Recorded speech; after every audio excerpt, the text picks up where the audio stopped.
बिस्मिल्लाहिर्रहमानिर्रहीम, अस्सलाम वालेकुम। आज 20 दिसंबर है, बुध का दिन है, और रात के वक्त जो सबसे बड़ी खबर बनी वो थी जज मोहम्मद बशीर पर फायरिंग की। अचानक शाम के वक्त ये खबरें चलना शुरू हुई, ब्रेकिंग न्यूज़ तमाम चैनल्स पर चली, हर जगह पर तमाम नशरिया इदारों ने, मीडिया ने, सोशल मीडिया ने हर तरफ इसको कवर किया। सब ने इसको हाईलाइट किया कि वो जज जो इमरान खान साहब के खिलाफ मुकदमा सुन रहे हैं तोशा खाना का, और वो केस जो जेल में जाकर सुना जा रहा है, जज मोहम्मद बशीर साहब दीगर जजेस की तरह जेल जाते हैं और इमरान खान साहब के खिलाफ मुकदमा सुन रहे हैं तोशा खाना का, उन जज साहब पर फायरिंग हो गई है, जबकि उनके साथ स्क्वाड भी होता है। और वो ऐसे जज हैं जो पहले भी कई साबिक वज़ीर आज़म के खिलाफ फैसले दे चुके हैं और काफ़ी अरसे से यानी उनको एक्सटेंशन मिलती चली जा रही है, और एहतसाब अदालत के वो जज हैं मोहम्मद बशीर, उन पर ये फायरिंग का वाक़या हुआ। फिर ये कहा गया कि जी वो मुकदमा सुनकर जा रहे थे, इमरान खान साहब का मुकदमा सुनकर जा रहे थे, और जब वो जेल से निकले हैं और अपने घर जा रहे थे, वहाँ पर उनकी स्क्वाड पर फायरिंग हुई है। और इस तरह ज़ाहिर है कि बड़ी हाईलाइट हुई। फिर एक तरफ ये सारा माहौल इस तरह का बना हुआ है पाकिस्तान में, अमन अमान की सूरत हाल, और उस दौरान जज मोहम्मद बशीर फिर केस भी सुन रहे हैं तहरीक इंसाफ के बानी चेयरमैन इमरान खान के खिलाफ, उन पर फायरिंग हो जाना, ये एक अजीबो गरीब सूरत हाल बन रही थी। बहुत बड़ी ब्रेकिंग न्यूज़ बन गई, हर एक ने इसको डिस्कस किया कि जनाब इतलात मजीद आ रही हैं, अभी शेयर करते हैं। फिर ये खबर आ गई कि जी वो गिरफ्तार हो गया है। फौरी तौर पर साथ ये खबर आई कि जज मोहम्मद बशीर के स्क्वाड पर फायरिंग करने वाला शख्स गिरफ्तार हो गया। फिर उसका नाम सामने आता है शायान।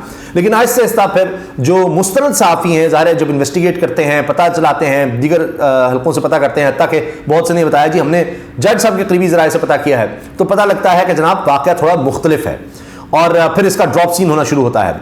मैंने आपसे अर्ज़ किया ना कि सब ने इस खबर को चलाया।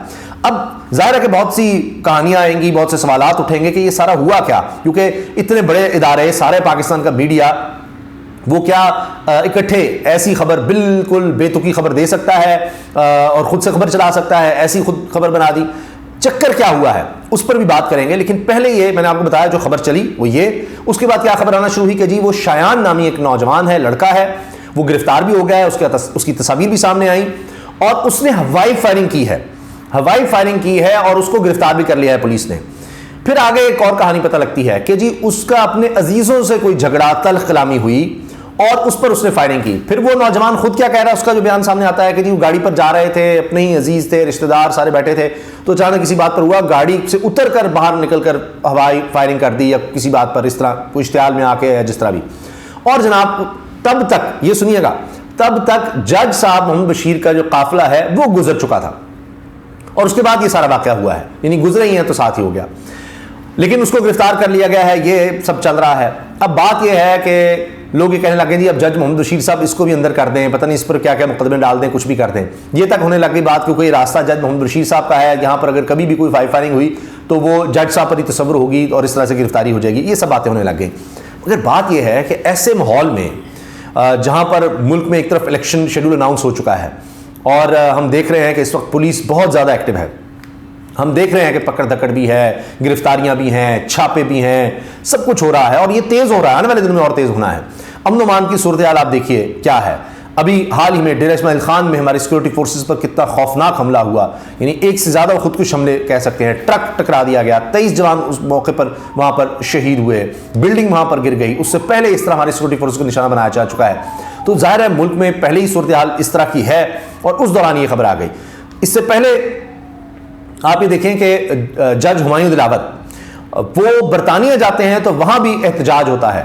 तो अब होता यह है कि जो भी इमरान खान साहब का केस सुन रहा है, एक तो यह है कि उसने जेल जाकर सुनना है, ये तो वाज़ेह है। कोई भी जज हो, जज क्या वो किसी भी हैसियत का जज है, चाहे वो एहतसाब अदालत का है, या वो कोई और अदालत है, कोई साइफर की खुसूसी अदालत है, या जनाब आम अदालत जिस तरह जज हुमायूं दिलावर थे, वो ट्रायल कोर्ट कोई हो, हत्ता कि इलेक्शन कमीशन हो, उसने जाना जेल ही है।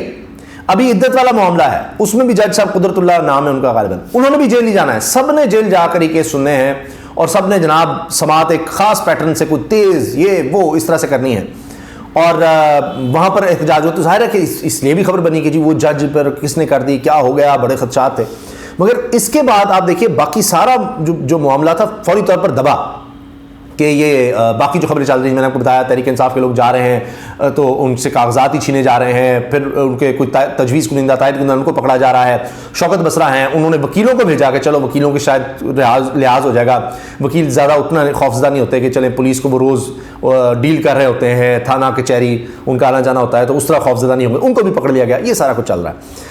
اور پھر پہلے کیا خبر آئی ہے، وہ بہت بڑی خبر بلوچستان سے کہ 70 بتایا جا رہا ہے تعداد ہے دہشت گرد جنہوں نے جو پاکستان کی سیکورٹی فورسز کو نشانہ بناتے رہے، پاکستانی عوام کو نشانہ بناتے رہے، بم دھماکے کیے، لوگوں کو شہید کیا، اور انہوں نے ہتھیار ڈال دیے ہیں۔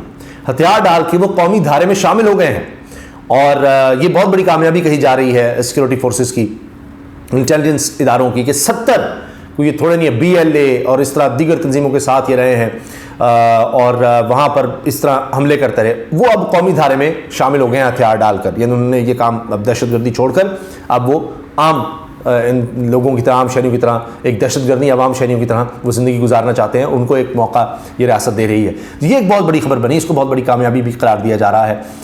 اللہ کرے کہ اب اس سے ہم امن و امان کا ماحول پاکستان میں، ملک میں بہتر دیکھیں۔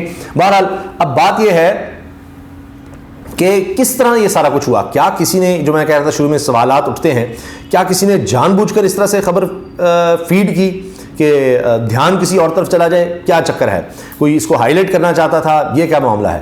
عمران خان صاحب پر ہی اگر ہم بات کریں، ابھی بھی کئی کیسز چل رہے ہیں، ابھی بھی کوشش ہو رہی ہے کہ جناب ان کا جو توشہ خانہ والی معاملہ ہے جس میں ان کو کنوکشن ہو چکی ہے، اس کا کوئی فیصلہ آج جو محفوظ ہو چکا ہے تاکہ وہ الیکشن لڑ سکیں، وہ ایک الگ چل رہا ہے۔ عمران خان صاحب پر قاتلانہ حملہ تک ہو چکا ہے، وہ ایک الگ معاملہ ہے۔ تو اور ویسے بھی اس وقت مقبول ترین لیڈر مانے جاتے ہیں پاکستان میں، انٹرنیشنل سیلیبریٹی بھی ہیں، رہے ہیں، مشہور شخصیت ہیں، تو ان سے جڑی ہر چیز، چاہے وہ جیل میں ان کا کوئی ٹرائل ہے، چاہے وہ کوئی جج ہے، وہ سارا اس وقت ایک یوں سمجھے کہ بہت زیادہ ہائی لائٹ ہو جاتا ہے اور سب کی نظریں اس پر ہوتی ہیں۔ لیکن جس طرح سے یہ سارا معاملہ سامنے آیا تو اس پر تنقید بھی شروع ہو گئی۔ ثاقب بشیر صاحب سینئر صحافی ہیں، وہ کہتے ہیں جی احتساب عدالت کے جج محمد بشیر اس وقت بھی اڈیالہ جیل میں موجود ہیں، توشہ خانہ کیس، نیب کیس میں عمران خان کی ضمانت خارج کرنے کا فیصلہ لکھ رہے ہیں۔ اچھا، یہ اس وقت کی بات ہے جب یہ سارا مقدمہ چل رہا تھا، اور اس کو ثاقب بشیر صاحب بھی ہائی لائٹ کر رہے تھے کہ یعنی وہ توشہ خانہ کیس جو ہیں وہ کس طرح سے سنتے رہے ہیں عمران خان صاحب کے حوالے سے۔ اچھا، پھر جناب ایک بات یہ کہ انہوں نے کہا کہ بھئی اس پر کس طرح سے سارے جو ہیں وہ غلط ہو گئے، سب کے اندازے کیسے غلط ہو گئے اس حوالے سے کہ جناب یہ خبر کیا ہے، کیا نہیں ہے، ہوا کیا ہے۔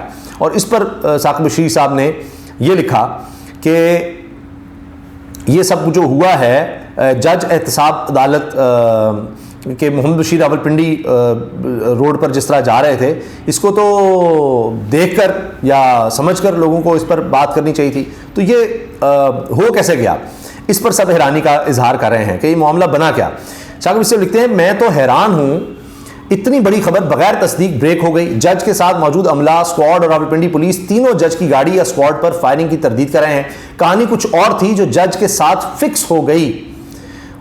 یہ جناب اب سارے اس پر بات کریں کہ کہانی کچھ اور تھی، کہیں چلی اور گئی، تو کوئی چاہتا تھا شاید کہ اس کو اس طرح جوڑ کر کوئی ہائی لائٹ کر دیا جائے اور اس سے دھیان کہیں اور چلا جائے، کیا اس کے پیچھے یہ کہانی تھی؟ یہ بڑے سوالات ہیں کہ یہ سب کیا ہوا۔